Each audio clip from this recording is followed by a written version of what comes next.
Hello, everyone, and welcome to Support Someone Saturday. I'm so excited to be here today with Katie Lowitzki, and she is Director of Donor Engagement at Exodus World Service. How are you, Katie? Hi, Amy. I'm doing so well. And yeah, just so appreciative of the opportunity to be here with you today. So thank you for having me. Yeah, it's awesome. I'm glad that we could connect for such a time as this. Thank you for coming on. Of I wanted course. to let you know a little bit about Katie. She has served in refugee ministry with Exodus for about 11 years. She loves her role as director of donor engagement, and she has a passion for connecting with others and helping them see the impact that they can have in the lives of refugees. Katie has a master's degree in education, student affairs, as well as a variety of work experiences in both higher education and nonprofit service. Outside of work, you can find Katie spending time with her family, her kids, and her dog, or enjoying coffee or a glass of wine with her friends. And she likes to hike in the mountains any chance she gets. Woman after my own heart. Yes, anytime, right? Yes, it's beautiful. I love being in the mountains too. So thanks for coming on Support Someone Saturday, Katie. And I have to mention how we got connected. So back in maybe 2015, I think we said we ran for Team World Vision together, another charity, and we raised money for clean drinking water in Africa. So many happy memories of that time. And a mutual friend of ours, Judy Chappett, had mentioned you, Katie, when she knew I was doing the series. So I'm thankful that Judy kind of, reconnected us, and it's good to see you here. Oh, yes. Thanks, Judy, for that too. And Yeah, so the world feels so small on I these know, connections. right? It's awesome. It's so cool. So I'm thankful for networkers out there. Yeah. So I am excited to hear more about Exodus. Katie, tell us, what is the mission of Exodus? Sure. No, it's really where we should start, right? So Exodus has been around for actually quite a while. We were started in 1988, so a long time back, with the mission of really just simply mobilizing the Christian community to welcome and befriend refugees. So I think that's kind of the simplistic way to look at it, but that's been at the core of who we are as an organization from day one. And then, the services and the ways that we go about doing that have shifted some throughout the years, but the core of that has really been solid, and just it has really been consistent and the same. And we do that really mostly through, I would say, working to mobilize churches. And I would say within that, the individuals in the churches. So sometimes that's the church itself in a larger community, or a small group, or a large group in a church. And other times that's someone in the church who catches a vision and who says, I really actually care about this population. How can I get my friends or my small group or even just my family engaged in this? And so we do that. I would say we start with the church. That's our mission and central to that, in terms of who we're engaging with refugees, when we're out recruiting and trying to make that happen. And within that too, I would say Christian community is very broad. So we're very ecumenical, definitely open to whether that's Catholic faith, Christian faith, non-denominational, just any way that you would interpret Christian, Protestant, Lutheran. There's so many facets of that we work with, and we're very just open, wanting to bring that entire kind of community in, as the focus of who we're really working to mobilize, to serve the refugee community. That's awesome. And I'm just thinking, like, as you're mentioning this, is Exodus something that's here in Chicagoland, or is it across the nation? Like, where are you based? That's a great question. So our base, we would say that we're Chicago based, at least currently. And I think we were established as a Chicago based nonprofit. And so the two places that most refugees arrive when they come to Illinois, at least, or the Chicago area, are Rogers Park, which is kind of far north in the city, or the DuPage community. So I would say those two communities, for whatever reason, have been the kind of hubs of refugee resettlement, in our area. Mm-hmm. And so within that, though, I would say too, we are starting to expand them. So interestingly, I think COVID and or just the virtual space in general, has allowed for us to start to make more connections with people, with churches, with schools, with other, just individuals, communities that are outside of Chicago who also have an interest in refugee work. And so I think slowly we're starting to make more indentations in those circles, throughout our country. And then the other thing I would say is that we actually, central to kind of who we are as well, we want to be a part of the refugee journey no matter where refugees are. And that's for Exodus meant Chicago area typically, but we know, gosh, that the kind of breadth of where refugees are in the world is so big. And so we realized, gosh, like internationally, and for a while, we weren't seeing as many refugees coming to the Chicago area, but kind of begging the question, how do we get involved kind of where refugees are? And so had started actually some work with Syrian refugees in Lebanon. And so we were sending a couple teams, actually kind of partnering with a nonprofit overseas, and working with Syrians who are in a refugee camp there, and starting to do some things with a kids camp. And so kind of have our hands in that bucket as well. I would say it's hopefully going to keep growing and moving forward. COVID has made that like international space a little bit more difficult and tricky to be a part of over the last 9 months. But I do think that we will continue to work towards that end, in whatever capacity we're able and as we're able. That's awesome. That's so good to hear, like just about how, where the refugees are here in Chicago and just how it's changed. And it's awesome to hear that you're able to go overseas and partner where the need really is. So that's really cool to hear. So for those of us who may not be familiar, what would you define a refugee as, or what makes someone a refugee? Can you explain that? Yeah, no, it's a great question, and I think a starting place too. So a refugee, at least by definition, is someone who has had to flee their homes, their home country, due to some type of persecution, or war, or they're fleeing because simply they're not safe. They're not able to be where they are. And so I would say too, I mean, refugees don't, with that definition in mind, it's not people who are wanting to leave their home. There's truly some space in that where they're being forced out.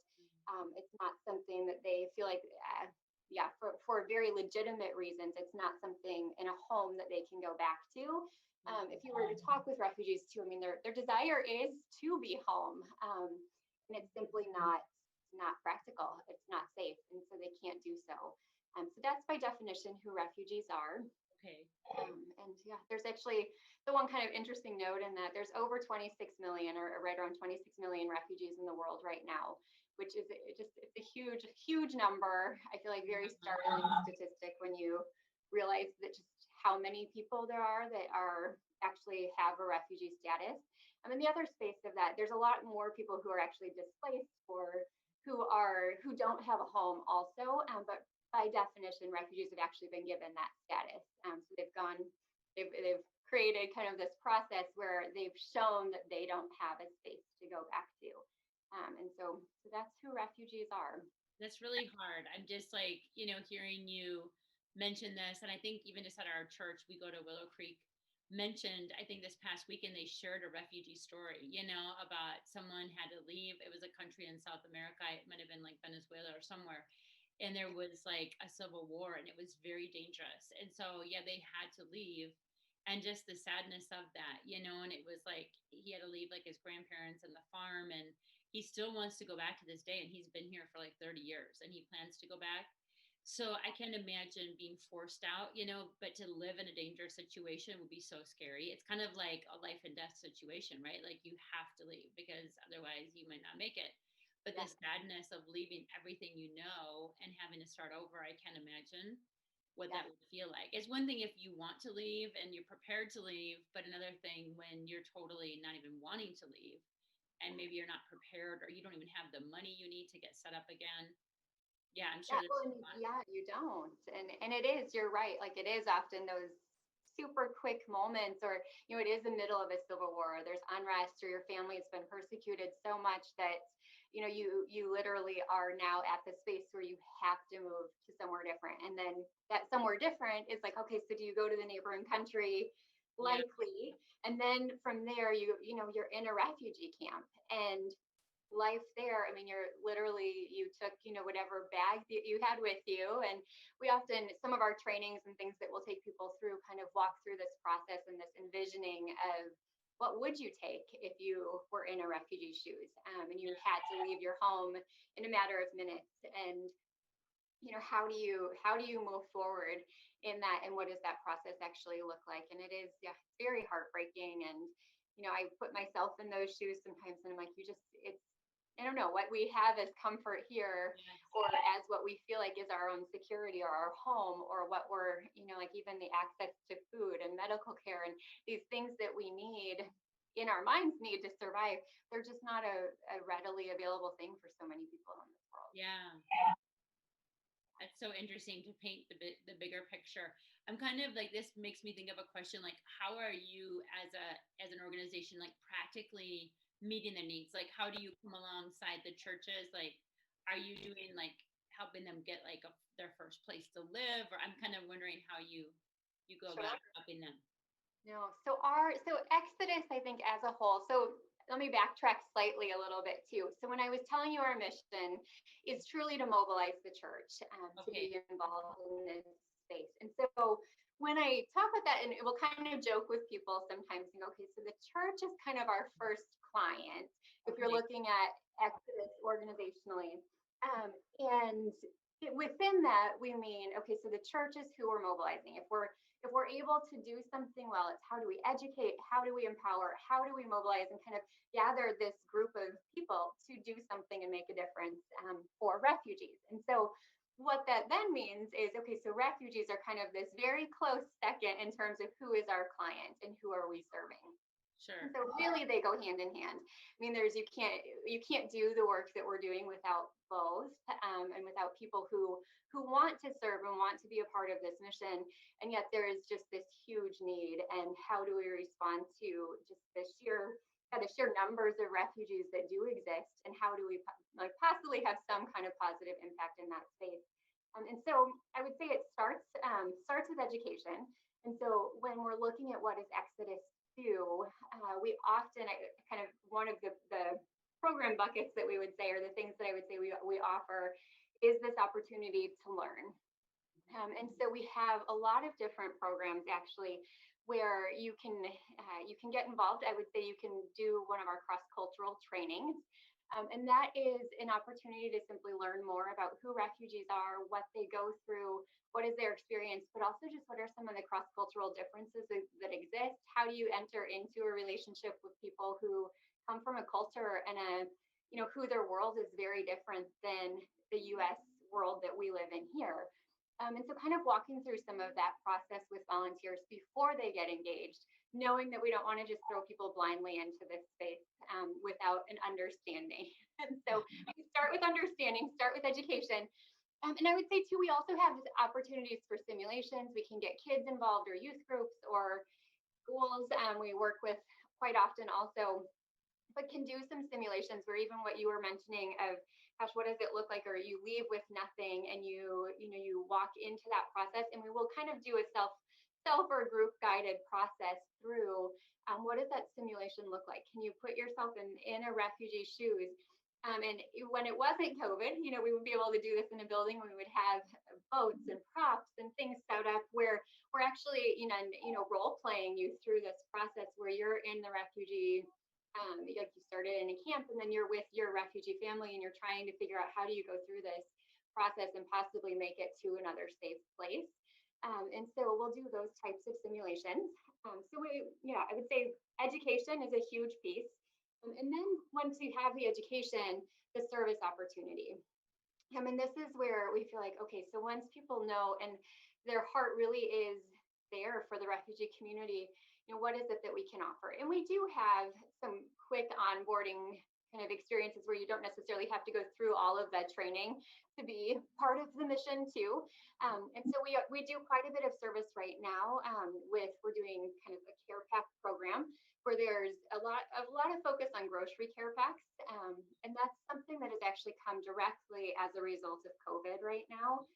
We've seen a huge, I would say, just really like exponential growth, in the number of refugees who need very just simply tangible help right now. And I feel like they've been very disproportionately affected in a lot of ways by COVID.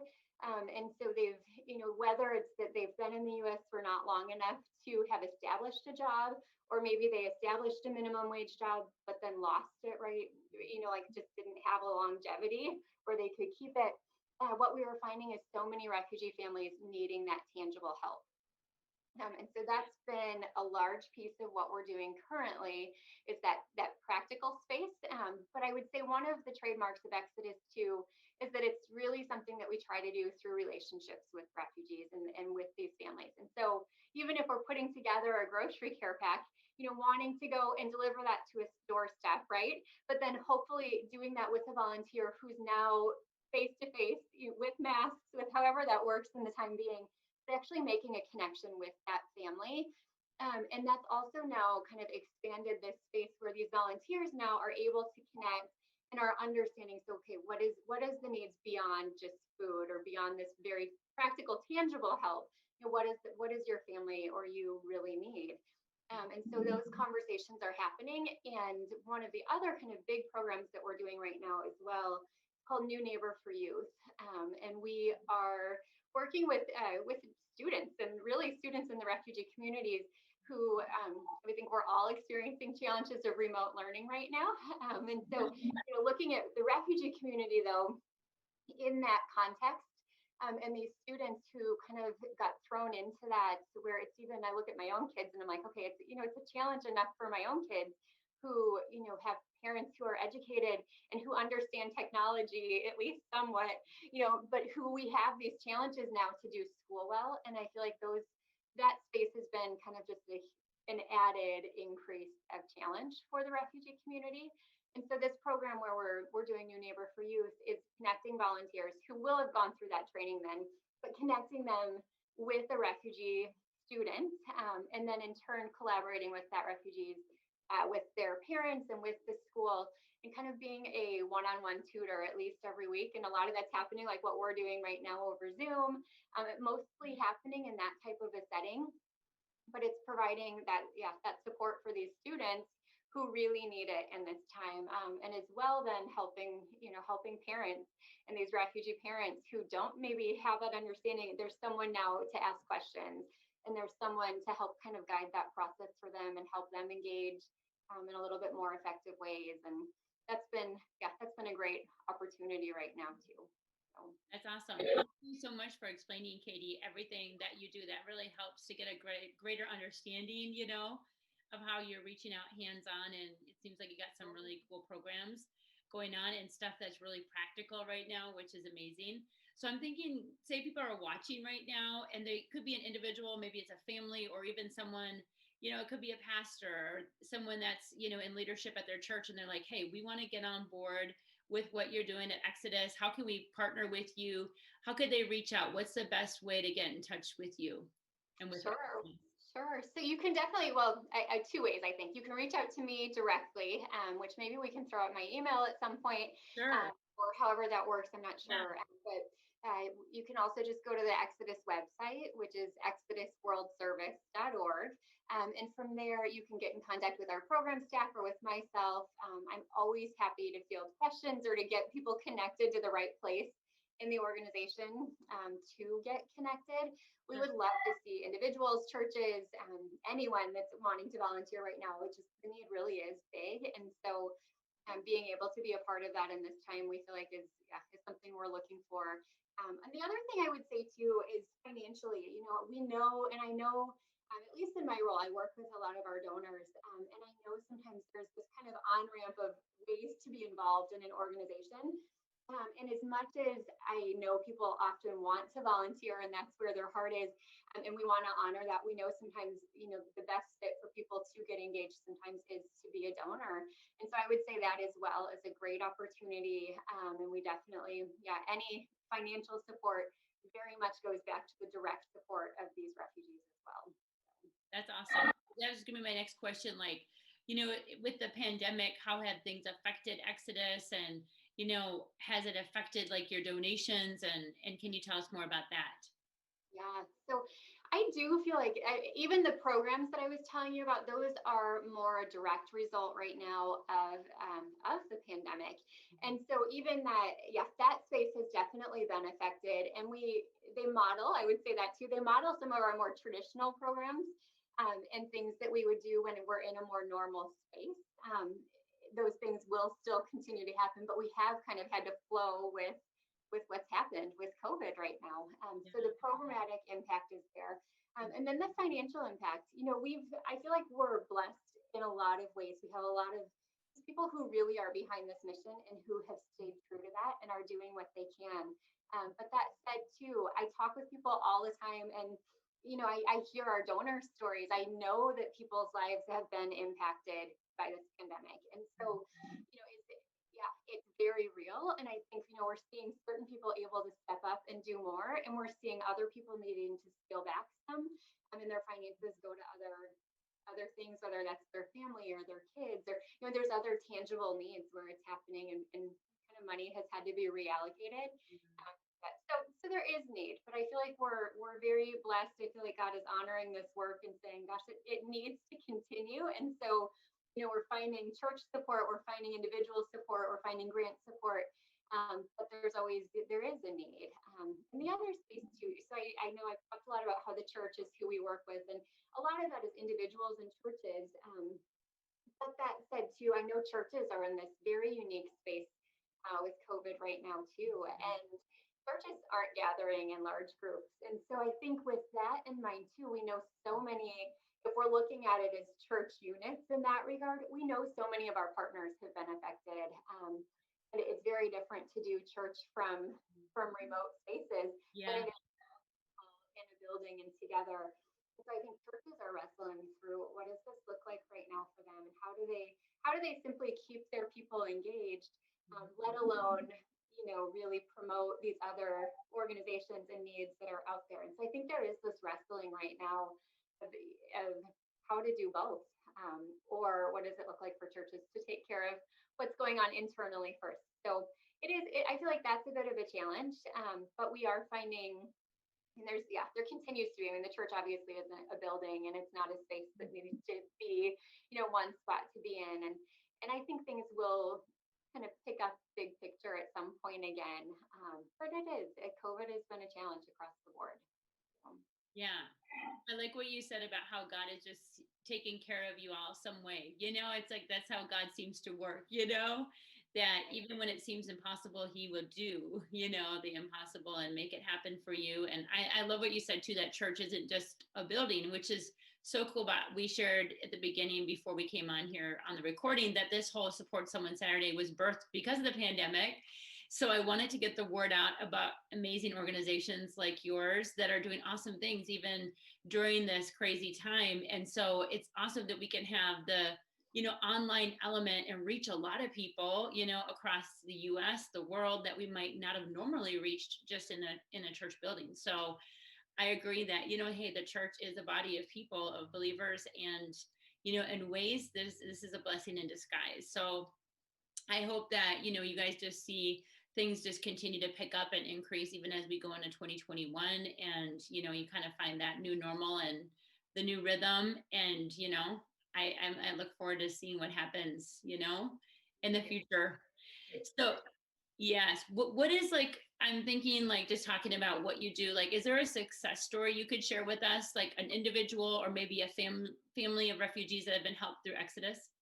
Sure. So one story that's a little bit more recent that I actually would love to share is a refugee whose name is Prakash. And his family, his parents had fled Sri Lanka because of ethnic just kind of persecution in that regard. And they had fled to a refugee camp in India where Prakash was born.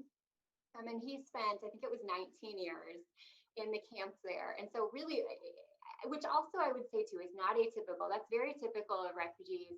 I think one thing I didn't know before, the average time that people are refugees or in a camp is 17 years. So it's it's very typical that a child may be born and that's all they know is life in a refugee camp. That's not an atypical story. And so his parents had fled, and then they were in this camp. But at some point in India, but Prakash realized, I really, in his mind, it's like, I don't want to be a refugee my whole life. Like, I don't want to live in this space my whole life. And so he had actually left that camp, left his family, left what he knew, got on a boat, and took the boat, was hopeful that he could resettle in Australia. Mhm. The boat was, damaged. There was a lot of rough space in that, not an easy journey, and actually never, Australia didn't let him in. So that space of going from one camp trying to resettle into another country didn't work out in that regard, and he ended up in an island off Australia. I think it's called the Nauru Island, where there's another refugee camp. So he was there. He had applied for resettlement status or refugee status, hadn't heard back, was just kind of in this waiting process. And was there. The authorities at that camp had told him, we think maybe 6 months. You know, 6 months is kind of what you're looking at to be here, and then maybe we can figure out these next steps going forward. So 6 years later, he Wow. 6 years. had given up a lot of hope, and I think life in that camp, you would compare it to what was in a prison. It's just kind of very rough circumstances, um, not atypical, like beatings would happen, just very rough in that refugee camp. But he also, had given up this space of hope of being resettled. And so so 6 years later, learned that, he actually was accepted into a resettlement program in the US, which also is something interesting to note. Refugees don't get to choose where they go. So once they have refugee status, they go through that process, and then a country is determined where they can actually resettle. And so he was granted refugee status and allowed to resettle in Chicago. And in that process, so Exodus had received a name. We knew he was coming, and it started to mobilize this church group to provide what we would call a welcome pack. And that's another program that we do, which is all kind of these basic household supplies that you need when you arrive. And so this church had put everything together, was there, could greet him, and had this ready for him when he arrived. And so then got connected. He then connected with our new neighbor program, with a volunteer whose name was Arul, I think. And the two of them connected.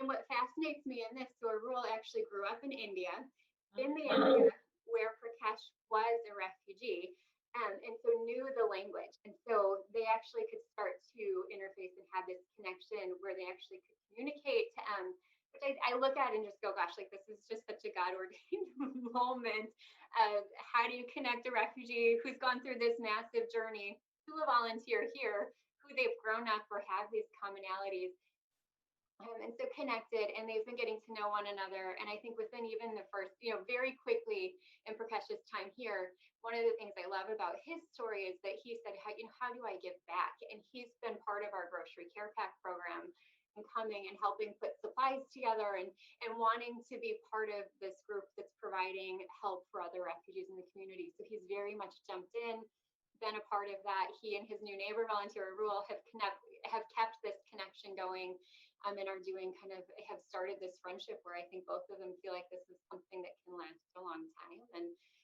just it is hopeful for Prakash in a different space than he had. But it was, it's quite a journey to get from point A to point B to point C, and there's so much in between that. But that's one that's been encouraging recently to see. That is so cool, Katie. That is an amazing story. I love how Prakash had the faith to continue to try, and then how God led him here, and then he meets a friend, his new friend, that grew up in the same place. That had to be so comforting for him to have someone that understood his culture, his language, Yeah. maybe his customs, and now how they are paying back, or he's paying it forward by helping out. That's such a really like a full circle, amazing story. And kind of like when I was preparing for this interview, I thought of the verse in James 1:27, and it's pure and undefiled religion is this, or genuine religion is when you take care of orphans and widows in their time of need or time of distress. And I was thinking like a refugee is almost like an orphan in a way, because they've been forced to leave their country. And so they need help, they need support, and just how God just smiles on that, what you're doing and how he's orchestrating things, even with the friendship. And it's just so cool to hear the success stories and how God is working and using your organization. So thank you for sharing that. Sure. And I No, have to be life changing for a volunteer too. And I just, so encouraging, and it's something that people don't realize walking into it always, of thinking, oh, my life is going to change. And I think that's often the place that we find ourselves in, is not realizing how much we're going to change as a result of the service or the things that we involve ourselves in. But God, yeah, just how God orchestrates that space too. It truly is life changing for us being a part of it. And it's a very mutual space. Yes, I agree. I think even just me joining Team World Vision, which I started back in 2014, and I was on in different capacities over the years, but it birthed in me just this heart for advocacy and helping people in need. And so I remember meeting Ann Wyrick, who was our captain, the first day, and she's like, it'll be exciting to see how God changes your life through this.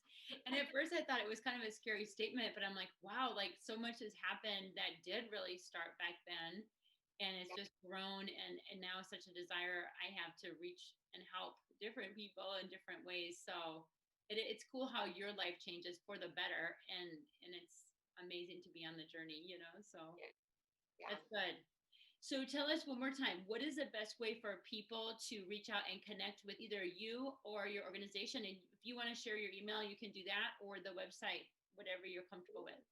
Yeah, so my email, we can do it directly. So my email is Katie, which is Katie, then period Lowitzki, which is a mouthful, but that's Lowittzki at exodusworldservice.org, or just jump on the website, which is exodusworldservice.org. You can find the staff links there as well. But again, I would be honored to talk with anyone who's interested, whether just learning more or wanting to kind of put feelers out for how to be involved, or if the time is right. I mean, it's anything that people would be interested in, I would be happy to talk about. Thank you so much, Katie. And I'll put that email address up on the screen so everyone can see. And I so appreciate you joining us here today on Support Someone Saturday. It's been such a timely chat for this season, I think, especially with the pandemic and just with the need for different people. So thank you for sharing with us about Exodus World Service. And again, if anyone's out there watching or listening, you can reach out to Katie directly, or you can go to the website, exodusworldservice.org. So awesome. Thanks again. Yeah. Of course. Thank you, Amy, so much. It's been, such a great time to be with you. So thank you for having me. You are welcome. And thanks for joining us, everyone. Have a wonderful and blessed Saturday. Take care. All right.